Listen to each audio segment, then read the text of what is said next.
Cafe style ice coffee late.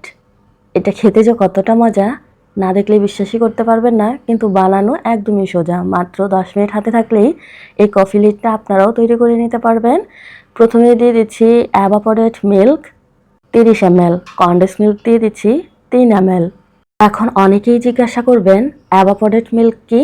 বাংলাদেশে আমরা দুধটাকে জাল করে ঘন করে কালার চেঞ্জ করে নিয়ে নিই, সেই দুধটাই কিন্তু বাহিরের দেশে রেডিমেড পাওয়া যায়, আর এটাকেই কিন্তু বলে এভাপোরেট মিল্ক।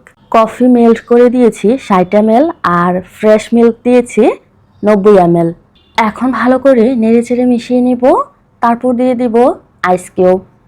আপনারা কেউ যদি এভাপোরেট মিল্কটা কিনতে না চান, তাহলে কিন্তু লিকুইড দুধের সাথে গুঁড়ো দুধ মিক্স করে একটু গাঢ় ঘন করে 2-3 মিনিট জাল করে নেবেন, তাহলেই হয়ে যাবে।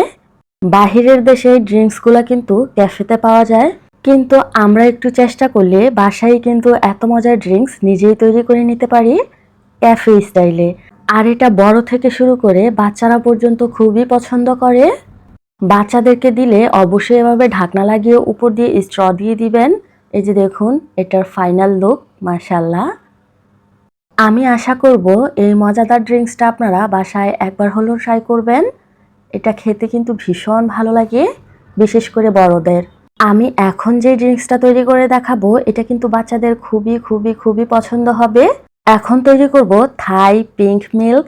এটাও কিন্তু খেতে ভীষণ ভালো লাগে। প্রথমেই নিয়ে নিচ্ছি এভাপোরেট মিল্ক 30 ml। এখন দিয়ে দিব রুয়াবজা 30 ml। আপনারা চাইলে কিন্তু স্ট্রবেরি সিরাপটাও এখানে ইউজ করতে পারেন। এখন ভালো করে নেড়েচেড়ে মিশিয়ে নিব। মেশানো হয়ে গেলে এখানে আমরা ফ্রেশ মিল্ক দিয়ে দিব 120 ml। আমি কিন্তু গরুর দুধ জাল করে ঠান্ডা করে তারপর এখানে অ্যাড করেছি। খুব ভালো করে মিশিয়ে নিচ্ছি।